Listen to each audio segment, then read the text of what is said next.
Mark Watson, everybody. That's great. That's great. All right, guys, I'm Mike. Quite new to this, quite new to stand-up comedy and standing up in general, I suppose. That probably won't work well on the radio, will it? This is not a character act. Anyone listening at home? I actually do have one leg. Don't worry about it.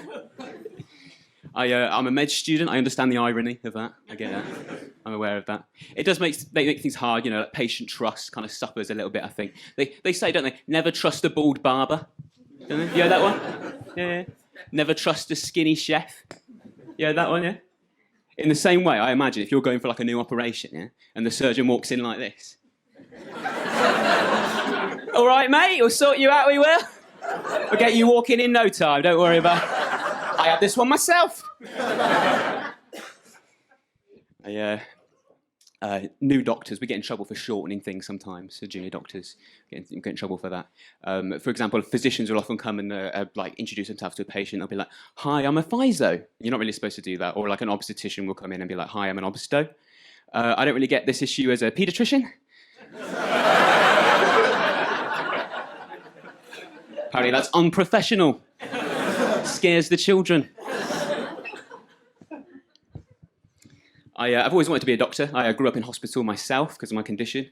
There's a lot of things you miss out from by not having like a formal education as a child. I remember one of the girls in my ward, she thought that clowns were a race. Let me explain it. She didn't know it was like makeup and wigs. She thought they were like a race of people with like pale skin and like colourful hair, you know.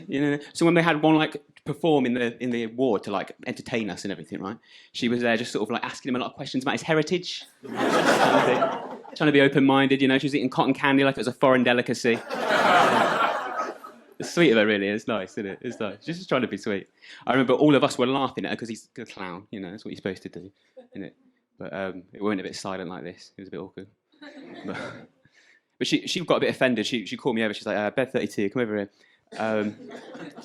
Yeah, I just sort of offended on, is it Bonzo's behalf, really? You know what I mean? Like, he's obviously had a hard life. Do you know what I mean? None of his clothes or shoes fit him. You know? He's got that tear tattoo under his eye. He's obviously an ex-con. You know?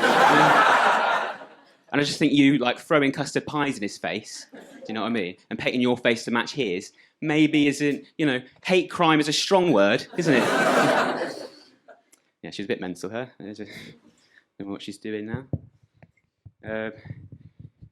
Here's a report about me. I got a bit bored staying in hospital that long. Here's a report about me from one of the nurses. Fascinating. It's not great. The boy in bed 11 asked bed 32, that's me, why him and some of the other kids are missing limbs. He replied, "How do you think they made you?"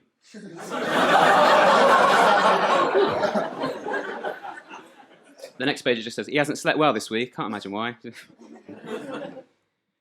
Amber with the deformed hands. It gets worse. Not particularly proud of this one either. In bed 33, has asked to move unless bed 32 stops calling her ambidextrous. It's a valid complaint, really, that, isn't it? It's quite. She's got a point, really, hasn't she, Amber? Clap at the back. That wasn't her. Bed 32 has been trying to start fights between the kids missing limbs. This one's really bad, I do apologise. When asked about this, he claimed it was a part of a contest he called partial arts.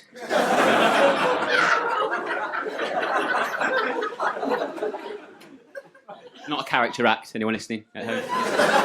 If you've been affected by any of the issues today. Any carers in tonight? No carers? Oh, sweet. Nice one, man. I bet you spend all day picking up disabled people, yeah? Yeah. Did you panic when I came in? Work follows me everywhere, bloody. I'm not recruiting, don't worry, it's all right. But yeah, so they spend all day picking up disabled people. That's what they're into, innit? That's what you're into. And I'm going to show you how we disabled people pick up you able-bodied people now, you know? Not like physically pick up, don't worry, sir. It's all right, you're safe. Not a demonstration. But say like pick up at like a bar or mid-comedy performance. What's your name, love? Charlie. Claire? Charlie. Wait, sorry, I'm a little bit deaf because of the condition. Charlie. Claire, perfect! This one's for you, Claire. Glad you came.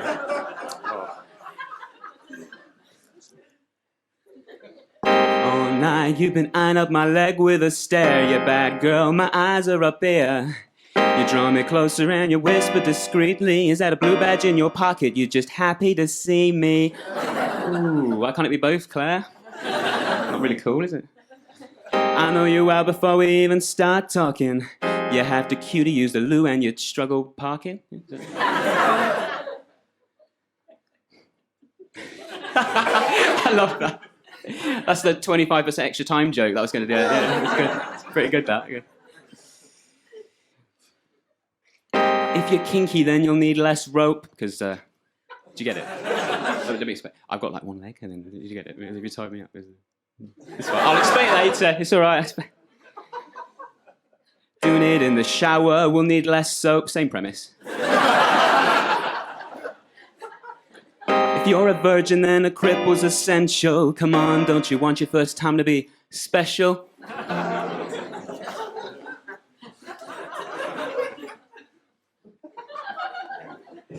Come see me do stand-up, just not on my feet. Except I draw a bigger crowd, just limping down the street. And I see it in your eyes, you don't relate, I'm oversharing. Off stage I feel invisible, yet everyone's still staring. You'll discover that there ain't nothing truer, that I commonly deflect using humor. We'll be up all night cause pain keeps me awake, but my leg will be the only thing that you have to fake. He's back, oh I bet you never use text-to-speech, and light switches are always within your reach. And damn, I bet the train must cost you a fortune, and your parents never did consider an abortion. Rally behind the abortion joke, everybody. I hoped you wouldn't. Your aura is electrical, and cause your body is symmetrical. Thank you. Thanks, guys.